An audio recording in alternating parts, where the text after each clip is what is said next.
science story, huh? These NYU scientists, I felt right. But I was so And I just thought, well, I had figured it out. It was that golden moment. Because science was on my side.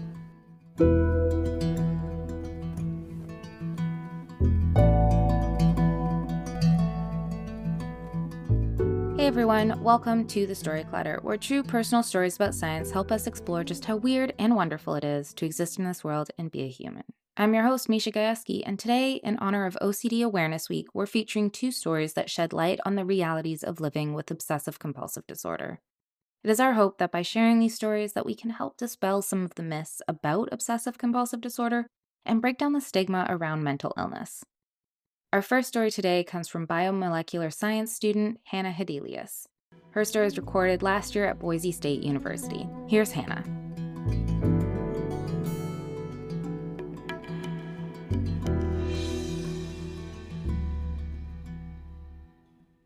So for the first semester of grad school, I wanted to be ready.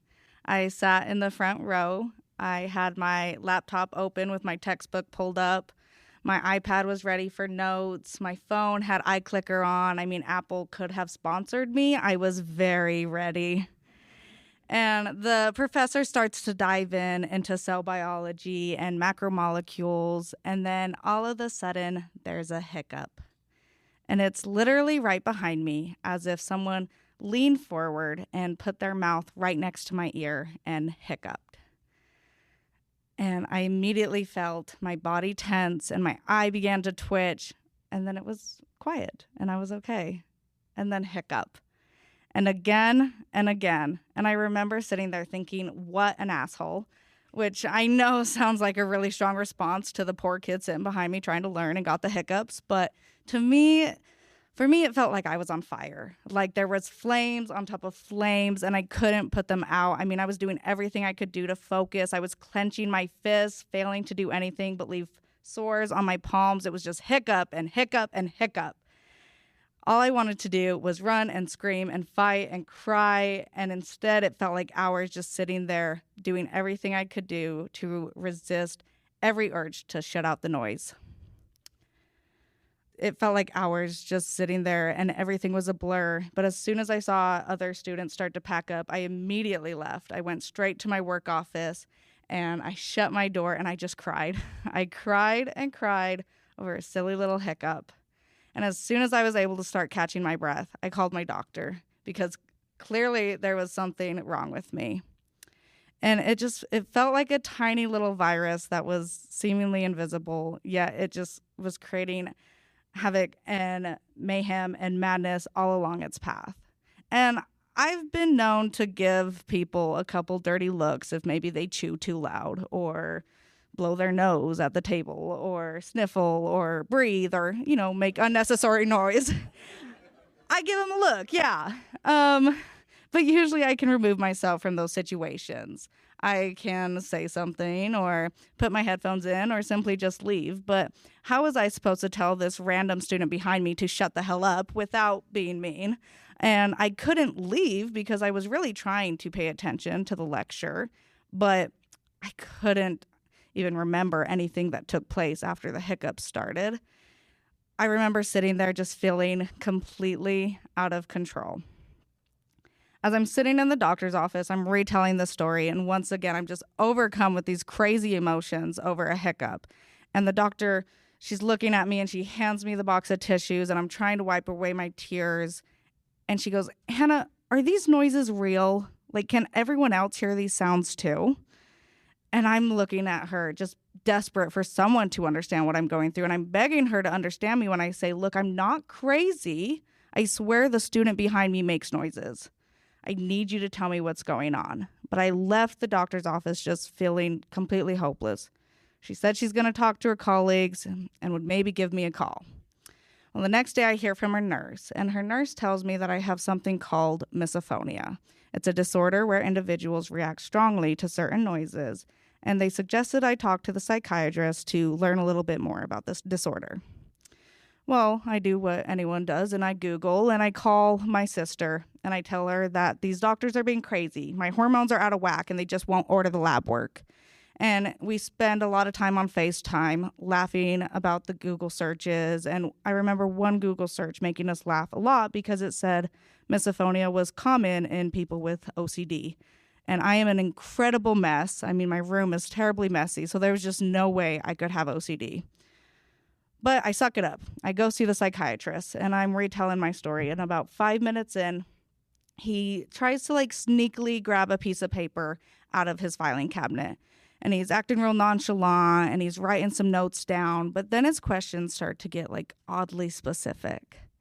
And he asks me if there's anything I have to do, if there's any rituals before I leave the house. And I'm like, sure. I shut all the doors in my house, and I unplug everything, and I check the stove, and occasionally I'll video myself locking the door. I mean, nothing crazy, a little quirky, maybe a little anxiety, that's it, nothing crazy. And then he asks if I like to have things in a certain order. And I laugh and I tell him, yeah, I love things my way. Who doesn't? That's pretty obvious, right? And he asks if I constantly feeling like I need to be cleaning. And I tell him absolutely not. I'm either a complete mess or I'm very organized. One or the other for me. Well, these weird questions go on for about 15 more minutes. And he's scribbling all this stuff down. And then he finally hands me this piece of paper, just covered in his pen marks. And he says, Hannah, you have OCD. So apparently there is a difference between being quirky and being obsessive and compulsive. Who would have thought? But after I was diagnosed, I got to start to kind of see these OCD behaviors appear in my everyday life. And this is where I get to tell you guys about my laundry. I love clothes. I have a fantastic closet. Absolutely beautiful. It's organized by sleeve length and shirt length and by occasion. I mean, it's fantastic. But it takes a really long time to do. And I have found that if I don't have the energy or the time to do it the way that I feel it needs to be done, then I just simply won't do it. And it is really hard for me to walk into my closet and see that all of my jeans don't fold perfectly the same way. I mean, do you have any idea how many types of different jeans there are? It is really hard to fold a pair of bell-bottom jeans and make it look just like a pair of skinny jeans. I mean, I've spent hours on this closet. So it's really frustrating. But I've spent a lot of time learning to accept this. And while accepting the fact that I do have OCD, I have also been working on giving myself some grace. And look, I really like control. I might even be obsessed with control, but I have found that the more control that I'm seeking, the less control that I actually have. As I'm trying to be in control of a situation, I tend to lose control of my thoughts, of my emotions, and of myself. When I'm in class, I'll spend hours and hours trying to take these perfect notes, and then I end up getting behind in class because I'm rewriting constantly, always looking for a certain level of perfection that I'm just unable to achieve. And laundry of course gets avoided. And places, I stop going to places because when I'm around others, I can't control the sounds that I might possibly be exposed to. So I'm constantly fighting for control and yet constantly losing it. I have been, really working on accepting that I have OCD, and with some treatment and help and support, I have been able to leave the house without shutting the doors all the way. But again, I'm working on giving myself grace. So sometimes when I'm tired or stressed, I just shut the damn doors because it's okay. It's okay to not have that control. And I've also found that it's okay to talk and joke about having OCD because the more awareness that I bring, I've found a lot more support. So, and sometimes I just let my laundry sit in the basket and I wait until I'm ready. And that means I have to iron a lot of clothes. Since being diagnosed with OCD, I've felt like I've gone back to kindergarten, relearning everything. I've relearned what OCD is, what it looks like for me, and how to live with it. And I definitely have not gotten my OCD degree, but next time you see me in class, I will be ready. I will be sitting in the front row. I will have my laptop pulled up with the textbook open. I'll have my iPad ready for notes. My phone will have iClicker. And there is going to be a hiccup or a cough or the inevitable sniffle during flu season. but I'm not going to flinch. I won't cry. I'll sit there. I'll make it through. And those hiccups or those coughs are going to last till the end of class, but so will I. And as I continue learning how to let go of control, I'm really excited to start gaining control of me again. Thank you.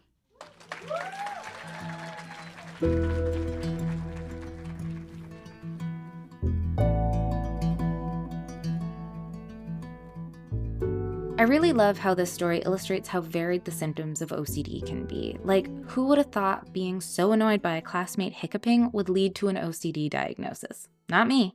Anyway, to learn more about Hannah, visit our website, storyclatter.org. Being a storyteller on stage is just one way to make story clutter happen, but not everyone loves the spotlight, and that's totally okay. If getting up on stage isn't your thing, supporting story clutter as a donor might be the perfect way to get involved. Now, more than ever, it's vital we hear the voices of scientists and science communicators. As Story Collider, we believe that true personal stories can break through the noise, bringing science to life, building trust, and helping people connect on a human level. But we can't do it without your support. Our donors are a big part of what makes this work possible. They help us produce the podcast, share meaningful stories, and spark the kinds of conversations that stick with you long after they're over. If you believe in the power of science storytelling, consider making a donation at storyclatter.org/donate. Most people give $10 a month, and every tax-deductible donation, big or small, helps keep Story Collider going strong. Thank you for being part of our community. Our next story comes from Rachel Hostetler, a scientist at the Allen Institute for Brain Science. Her story was recorded last year in Seattle as part of a show we did with the Allen Institute. Here's Rachel.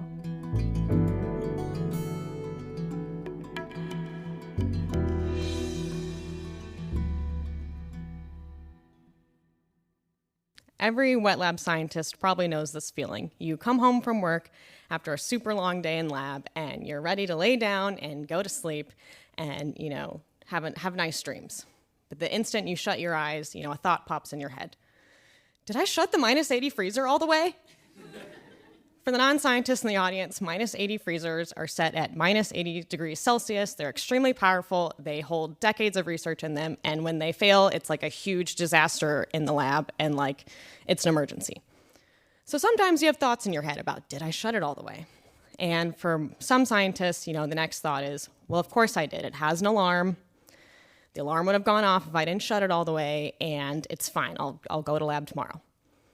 But for some people, like me, sometimes these thoughts start to spiral and get more and more irrational. They go, well, what if the alarm's actually broken and, the alarm's going off, but you can't hear it, and, you just ruined 10 years of research and the whole department hates you, and you should probably just get in your car and drive to lab right now. It doesn't matter that it's midnight. You need to go to lab. And then these thoughts, sometimes they just keep going on and on and on and on. And the thing is, this was not my first time working with this freezer. I was in my 5th year of my PhD. I had worked with this freezer many times in the last 5 years. I knew how to shut it correctly. This was not a new thing for me.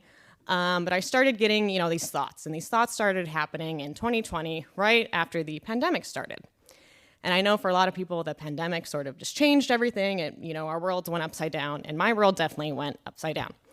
We were kicked out of our research labs for a little bit of time, so I spent a lot of time, watching Netflix, watching Love is Blind, watching that Tiger show. My roommate was also a fellow PhD student, so we got to bond, over that together. My cat, he got to sit on numerous virtual lab meetings and committee meetings, and he saw some defenses, so he should probably get a doctorate at this point. And in general, things weren't great because it was a global pandemic and I couldn't do my research because I wasn't in lab, but they weren't terrible. I was in a rural state with pretty low infection rates, and I could still go outside and go hiking, and I could see my friends and family on Zoom. So again, things weren't terrible. They weren't great, but they weren't terrible. It really wasn't until year 2 of the pandemic, in 2021, when things actually got worse for me. We were starting to reintegrate into society. Me and my friends all scheduled our vaccine appointments together because we were so excited to finally get vaccinated. And we had a celebratory dinner afterwards. We went out for the first time in a year and a half. And instead of enjoying the dinner, I just had all these constant thoughts about, well, how do you know how clean your fork is? What if you get food poisoning? Is there asbestos? What about a gas leak? All these thoughts that just kept flooding my head. And I tried to ignore them and act normal and just eat my dinner. and not talk about, the asbestos I was thinking about. And these thoughts started happening more and more. They also happened a lot in my research lab. And for those who have not worked in a neuroscience research lab, sometimes there are hazardous things in there. There are, lab safety protocols that you do. I was familiar with all these lab safety protocols because I had been in this lab for 5 years at this point. But being in there now was different. It was like there was an improv group in my head, and the theme was 1,000 Ways to Die. And being in the lab, the options were laser beams, razor blades, carcinogens, acid, centrifuges. A lot of scientists have a healthy fear of centrifuges because they can get pretty dangerous. And all these thoughts were just going constantly. And, at first I thought, well, this is just normal grad student stuff. We're all scared sometimes in the lab because we do work with some sometimes scary things. This is normal. But then it started to affect me, physically. I was in the middle of doing this experiment in lab, and my Fitbit started buzzing because it was congratulating me for doing 100 minutes of exercise because of how fast my heart rate was going. I was not exercising. I had been sitting down for the last 2 hours doing a procedure, which required, a lot of stress and focus. But I was so nervous that my heart rate was skyrocketing the entire time that I was sitting there. At this point, I started to think, maybe this isn't, regular anxiety. Maybe I need to talk to someone. And I remember, calling my parents after I left lab, and I explained to them what was happening. And, my dad asked in a serious tone, he said, do you think you can continue this PhD? Like physically, are you okay? Is this worth it? And I said, I don't know. It's a good question. I was 5 years in, sunken cost fallacy. Really didn't want to turn back at this point. So I went and signed up, for a waiting list to see a therapist. And while I was on that waiting list, I did what anyone would do. I went to Reddit to see what was going on. And I actually found very useful information on Reddit. I learned that, I wasn't going crazy. My situation was not unique at all. And that I was having very textbook symptoms of something called OCD, or obsessive compulsive disorder. And I thought, that's weird because OCD is about, people who like cleaning and organizing stuff, right? That's what I thought based on the media and jokes that people make. Right? I'm so OCD, look at my nice bookshelf. That was my understanding. And I'm a very type B person who has never color coordinated anything in my entire life. So I was like, I don't know about this. But then I met with a specialist. He diagnosed me right away and said, you have a pretty severe case. And then, at that moment, I learned that there's a huge difference between, organizing things because you like being organized and it makes you happy, and, organizing things because you're so fearful that if you don't do this thing this right way, all these thoughts in your head tell you, harmful things are going to happen to you and your family, right? That's the distinction here. And I just want to point that out because it takes people many, many years to be diagnosed with OCD correctly because of this misinformation and misrepresentation. It only took me a year to get diagnosed, but that's because I was working with people in my grad program who also had OCD. And they said, oh, no, yeah, I worry I'm going to make airplanes crash with my mind, so, that's OCD. And I was like, oh, they don't talk about that in the media. That's not in the jokes. Magical thinking OCD, that's what that subset is called. There's also postpartum OCD. There's a bunch of different subsections. And also, OCD has a pretty high suicide rate. So that's another reason why I just want to bring up accurate representation of what the disorder actually is. So at this point, I had been diagnosed, and I thought, okay, that's interesting. And then my symptoms, they didn't magically go away. I was still having some issues, especially at medical appointments, because so many things can go wrong, right? And I, being a scientist and reading research articles, I knew about lots of things that could go wrong. But I chipped a filling on my tooth, and I had to go to the dentist. And I had not been to the dentist for a few years because I was above age 26, so I'd aged off my parents' dental insurance, and also because I'd gained this fear of the dentist. And so I showed up at the dentist. I tried to explain. I said, I'm a little nervous. And he probably thought, oh, yeah, most of my patients don't like pain. They're nervous. I started talking to him about autoclaves because my OCD thoughts convinced me that I was going to get a lethal infection from this dentist office, and I wanted to know their sterilization process. He listened to me ask all these ridiculous questions for a good 10, 20 minutes. Eventually, I settled down, and we were able to start the procedure where I was getting a crown put on. And at the very end of the procedure, right when he was finishing up, he was like, oh, I'm just going to, redo this little corner in the back over here because I'm a little OCD. And I thought, I didn't say anything because he was so patient with me, a very neurotic patient. And, I rolled my eyes internally, but I was just like, oh, wow. If only he knew. If only he knew. And then the next step, was treatment. So I learned that there's a very specific type of treatment for OCD. It's called exposure and response prevention therapy, or ERP for short. Okay, someone's got it. We're good. Basically, I think most people have a vague idea of it. You're scared of snakes. You go see a bunch of snakes. It's that type of thing. But when you're scared of everything, your therapist gets to be really, really creative with how they get to expose you to stuff. 1 week I mentioned I was really scared of various, harsh chemicals. And the next week, my therapist showed up with a bottle of Drano in his backpack. I was terrified of Drano at this point. I would avoid walking down the aisles that had Drano in the grocery store because I was so convinced just being in the vicinity of Drano meant I would somehow swallow it or I would somehow burn my eyes out. Because when you have OCD, these thoughts are very real and you believe them. You're like, oh yeah, I can't even go within 20 feet of the Drano. It will kill me. Got it. So he brought out this bottle of Drano. And you know how some people get a sack of flour to pretend they have a baby? I basically had a Drano baby at this point. I was instructed to, grab the Drano bottle, hold it, hug it, cradle it, walk around the building with it. And it was good that, these sessions were happening in the evenings when all the undergrad psychology students weren't in the building anymore, because they would probably be like, what on earth is happening with these weird grad students in the Drano? So that was just one example. I had to do many other interesting things for therapy. I had to write my own obituary and read it to people, all sorts of really fun exposure stuff like that. And I ended up doing these sessions for a year. I did over 40 sessions. And normally these sessions would cost hundreds of dollars per session. But since I was at a university, I was actually getting treatment from the clinical psychology PhD candidates, and they needed people for their clinical hours. So I got a very, very discounted rate, and I also got to help some other fellow PhD students, finish their dissertations. And I point that out because, this would have been thousands of dollars, if I didn't have this fortunate opportunity. And so after a year of this therapy, I was really starting to be more normal. Friends could notice, my partner could notice, my parents could notice, like, oh, you seem like a normal person again. That's nice. I still had a few barriers left, and one of those barriers was airplanes. I wasn't scared of airplanes, crashing. I was scared of, having a seizure on the airplane. What if I go into anaphylactic shock? What if I have a stroke? Just all the medical things that I know about. But then I had to get on an airplane. I had already missed a friend's wedding at this point. I'd already missed multiple important events. But being a graduate student, sometimes you have to travel for research or for collaborations.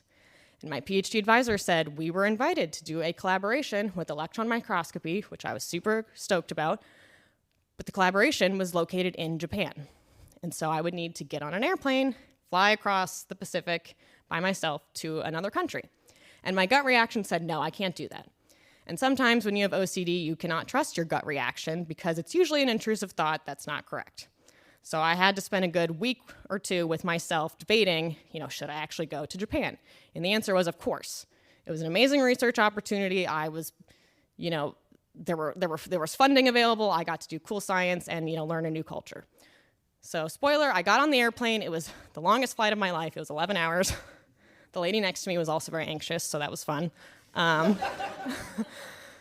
But, it was a Japanese airline, so they served really good food on the flight, so that was also good. And I paid for the $30 Wi-Fi, so I could, let my family know I was alive the entire time.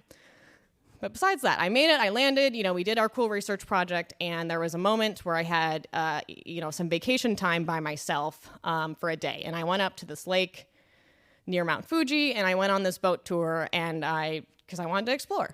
And I just started crying when I was on this boat tour, not because I was anxious, but because I was finally, relaxed, and I could finally enjoy and think, oh, this is nice.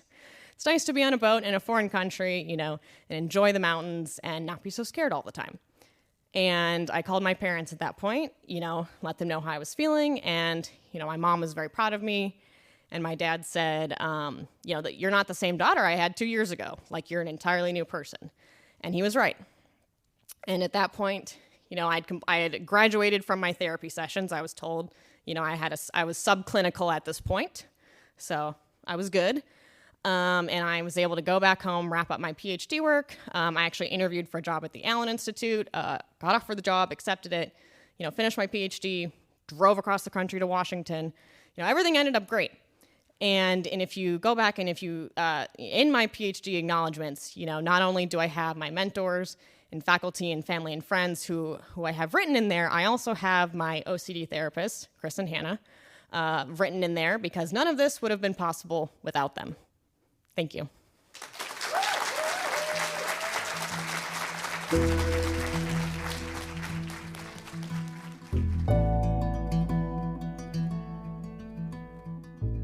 Rachel does such a great job of giving us a realistic view on what it's like to live with OCD. I'm so happy she shared this story with us. If you'd like to learn more about Rachel, visit our website, storyclatter.org. Our website is just one way to connect with Storyclatter, but there are so many other ways, and we hope you'll use them all. You can always follow us on social media. We're on Facebook, Instagram, TikTok, and Blue Sky. Head to storyclatter.org to become a financial supporter. If you're interested in coming to one of our shows, starting a Storyclatter show in your own community, or even learning how to tell your own science story, you can find everything you need on our website. This podcast is produced by me, Misha Gajewski, along with Jen Chen, Nikisha Roberts-Washington, and Aaron Barker, Executive Director and Co-founder of The Storyclatter. The stories featured in today's episode were produced by Mesa Salida, Brian Catt, Paula Croxon, and Kent Whipple. Special thanks goes out to Storyclatter's board and team. Our theme music is by Ghost, and next week I'll be back with some funny and weird bad trip stories. And no, not a bad vacation story, but the drug kind of trip. You're gonna love these stories. Until next time, thanks so much for listening.